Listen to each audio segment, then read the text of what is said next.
Disitulah ilmu tertinggi yang tiada dapat terdeteksi oleh makhluk halus manapun, apalagi jin dan khodam.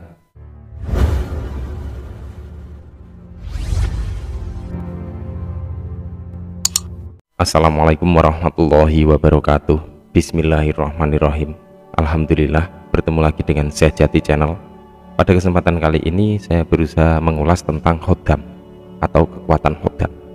Para sahabat semua, sebagian besar manusia memiliki kepercayaan terhadap hal-hal yang bersifat gaib. Buktinya banyak dari kehidupan manusia yang melakukan aktivitas-aktivitas yang bersifat gaib. Ini terkait dengan problem manusia seperti permasalahan serta hajat hidup manusia. Segala problem, kekayaan, pengasihan, kesaktian, dan lain-lain. Oleh karena itu, banyak sekali terlahir keilmuan di dunia spiritual Nusantara ini. Akan tetapi, pernahkah kita membayangkan bahwa setiap amalan yang dibaca, baik itu melalui guru ataupun tidak, pasti memiliki unsur khodam di dalamnya? Ini karena amalan yang diniatkan bukan karena Allah Subhanahu wa Ta'ala. Maka yang akan hadir di dalam amalan tersebut adalah para makhluk-makhluk gaib, makhluk astral seperti jin, khodam, perahyangan, dan sejenisnya.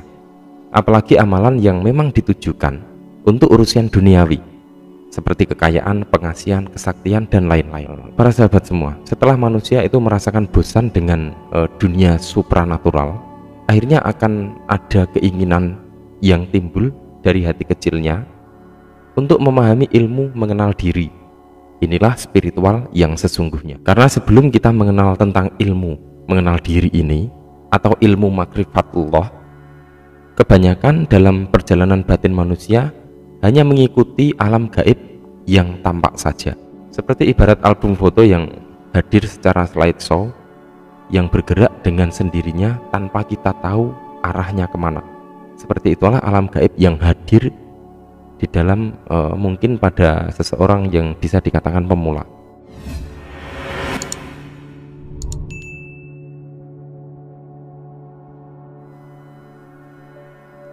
Tetapi pada saat kita sudah mendapatkan pemahaman ilmu mengenal diri, seharusnya akal kita mampu mengolah dengan baik, sehingga mampu memilih jalan yang lurus, memilih jalan spiritual. Sejenak kita kembali pada problematika di dalam kehidupan. Islam mengajarkan bahwa hukum alam atau sunatullah itu berlaku pada setiap manusia yang masih hidup. Seperti contoh ketika terjadi perang Uhud, 70 orang syuhada meninggal dan Nabi Muhammad SAW pun terluka. Ini bukan berarti beliau tidak mendapatkan perlindungan Allah SWT, tetapi Nabi Muhammad SAW ingin mengajarkan bahwa hukum sunatullah itu harus berlaku. Padahal mudah saja jika Nabi Muhammad SAW memohon kepada Allah SWT untuk menghancurkan musuh-musuhnya. Karena itu, mari kita cenderung berpikir kepada hal-hal yang bersifat positif kepada Allah SWT terhadap semua yang kita alami. Jadi mohon abaikan terlalu banyak menggunakan amalan. Tidak perlu kita merasa mampu untuk menyelesaikan masalah yang ada dengan amalan-amalan yang kita miliki. Padahal masalah itu adalah Allah SWT yang memberi, yang menurunkan. Bukankah Allah SWT berfirman di dalam surat Al-An'am ayat 59, tidak ada sehelai daun pun yang gugur yang tidak diketahuinya. Jika Allah SWT menghendaki bahwa masalah itu akan ada, dengan cara kita selalu bersentuhan dengan makhluk-makhluk ciptaannya, manusia-manusia dan yang lain, apakah kita akan selalu berpikir untuk menggunakan kesaktian pada masalah-masalah kita tanpa menyadari campur tangan Allah SWT dalam masalah yang ada di kehidupan kita ini? Di dalam ilmu tasawuf, kita diajarkan untuk selalu berbaik sangka kepada Allah SWT. Di dalam ilmu hakikat, kita diajarkan untuk mengetahui hakikat segalanya. Dan di dalam ilmu makrifat, kita diajarkan untuk menyadari segala keadaan. Para sahabat semua, hakikat zikir adalah ingat, mengingat. Zikrullah adalah ingat kepada Allah SWT. Zikir kepada selain Allah artinya kita ingat kepada selain Allah.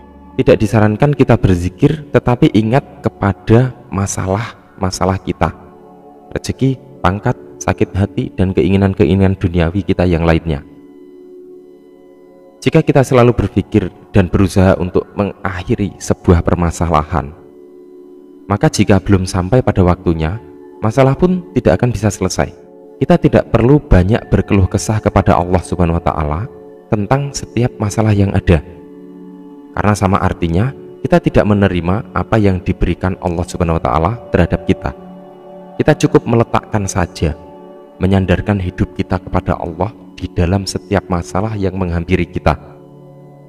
Maka yang terpenting adalah jangan sampai salah dalam menyikapi hidup, terutama hidup dalam beragama dan bertauhid serta berketuhanan.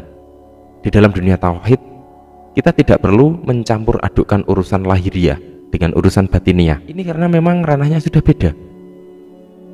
Urusan bertauhid adalah bagaimana kita selalu bisa mengkondisikan sisi ketuhanan di dalam kehidupan kita sehari-hari, baik pada masalah ataupun tidak. Di situ kita harus tetap mensikapinya dengan baik. Beda dengan urusan yang bersifat duniawi.